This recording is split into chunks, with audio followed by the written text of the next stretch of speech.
Blessed be, welcome to the Circle of Heka. I'm Lady Amaris. Now, one of my members gave me this beautiful piece the other day. Bit of lapis lazuli, and one of my favourite stones. So she gifted this to me for Yule. Now,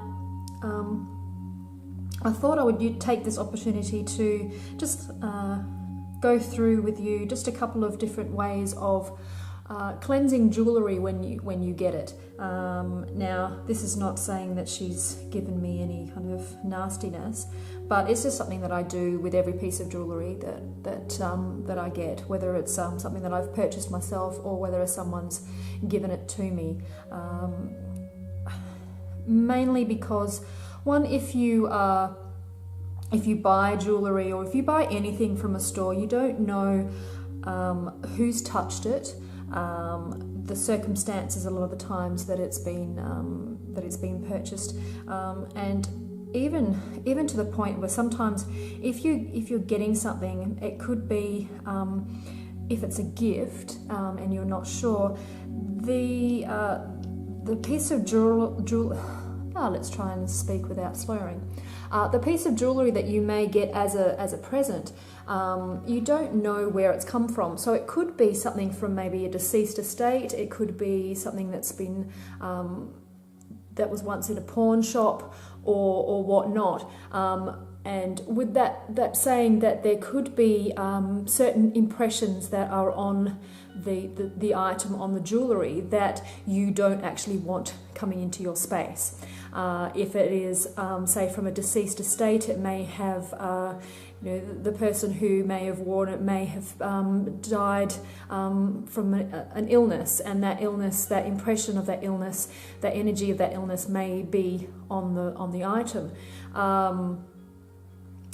If you have gotten something that may have come from a pawn shop, most people that are buying, that are selling things, are pawning objects, are not in a good frame of mind. They're not in a good space. So that can be transferred to items, to jewellery. And especially seeing how jewellery is, let's see if we can...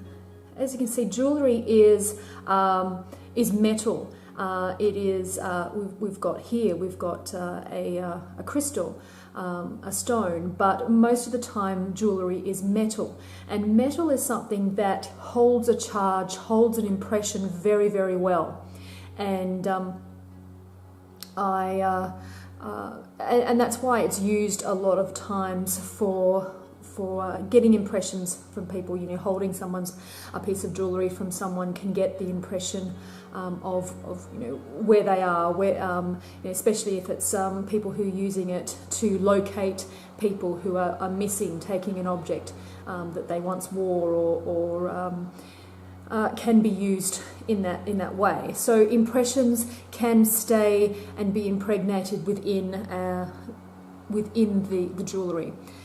Or if someone was having a bad time and then picked it up in the store and then put it down, that impression could be still on the object.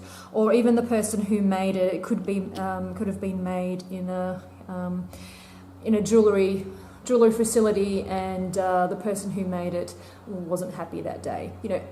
It could be anything.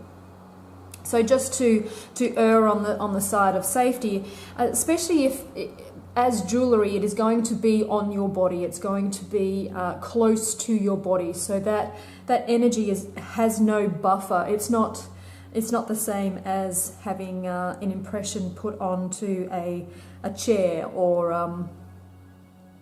some kind of metal vase or something. If that's the case, it is something that is worn on your body, so the buffer between you and the item there is none. So you're going to get those impressions very quickly.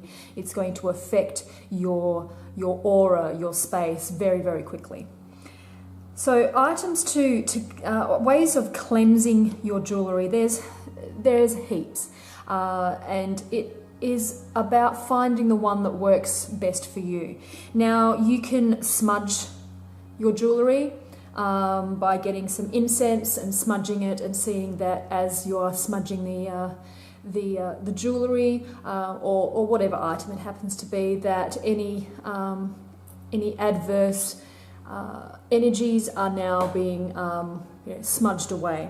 You can do what I have here and place it on a piece of amethyst.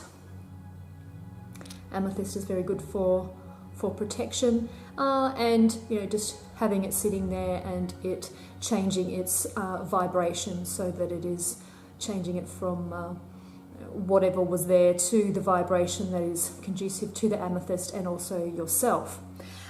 You can also use selenite. This is a massive bit of selenite. See if I can put it in a way that you can see. There we go. So selenite is wonderful. It's one of those crystals that cleanse and clean itself, so you don't have to cleanse the crystal itself, but anything that you put onto it also is by default cleansed and cleared. So you can, if you like, you can lay it depending on what your selenite is, and place, hopefully it doesn't fall off. There we go. You can place your item on the selenite, and you can leave it there overnight, and in the morning it should be cleared. Now that's just that is good for most items. Now if there's something if someone has put, say, like a spell onto the item, or as I said, as in a deceased estate, it may have been worn by someone who has been in a great illness, and that has been infused into it over a good period of time. You may need something a little bit more than just placing it on a crystal or smudging it. You may need to do maybe a little bit more of a ritual involved to get rid of some energies. You may need to actually use maybe a bit of fire, having a candle and waving it into the candle, and burning a few more let's see, burning a few incenses that are conducive to more of an exorcism kind of bent, as opposed to just the normal like sage or that most people burn to clear things. Lastly, you would bury it, and you usually just bury it overnight, and the act of burying it in the dirt is a good way of cleansing your crystals as well, but it is also a way of grounding that energy, and that energy that was in there then goes into the earth and becomes neutralized. So burying it in the earth overnight is a really good way of cleansing your crystals, cleansing your jewellery. What I do recommend is, if you are going to bury it in the dirt, make sure that you have some way of knowing where it is again, because you may bury it in the dirt and lose it. There has been times when the fairies have gone, oh, that's pretty and I want to keep that, so you might bury something in the earth and never see it again, even if you have put a little picket somewhere just to show that where it is, it's missing. So you do take that into consideration, that the fairies might claim it as their own, but putting it in the earth is, in my eyes, one of the best ways of cleansing an object, just to be on the safe side. So see if you can see, this is my bit of my garden. It's been raining, so it's a bit wet, but that's good because you have water, which will also flush out anything. Oh, where are we? Here we are. So, just digging a little bit of a hole. Don't have to go too far. You can see object. Place it in. Say a little prayer, a little thing to cleanse. May the earth, the Mother Earth, cleanse and clear this object. May it be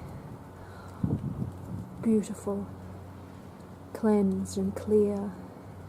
May all malignancies and dark forces be cleared henceforth, and let only good enter herein. Me blessed and consecrated, so mote it be. And then you just cover it over, and I'm just going to use the little shovel to show you where it is. So it's just as simple as that. Come back the next day, just leave it overnight, and your object will be cleansed. And obviously, when you take it out of the dirt, it's going to be a little dirty, so you can then wash it off. Now, if you like, you can wash it in some blessed water, or just run it under the tap. And as you do so, just think any residual energy that is not conducive to you will just run off and down the sink.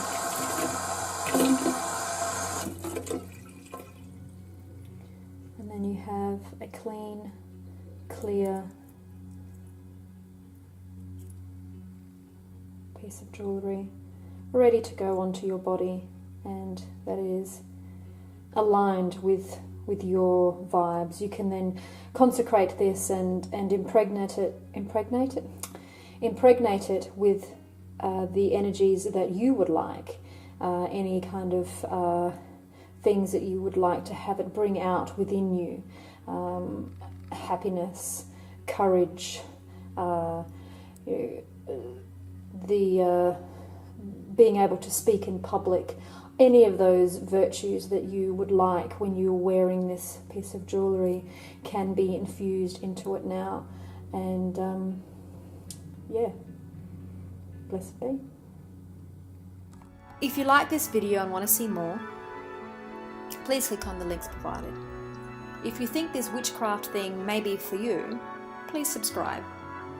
Blessed be.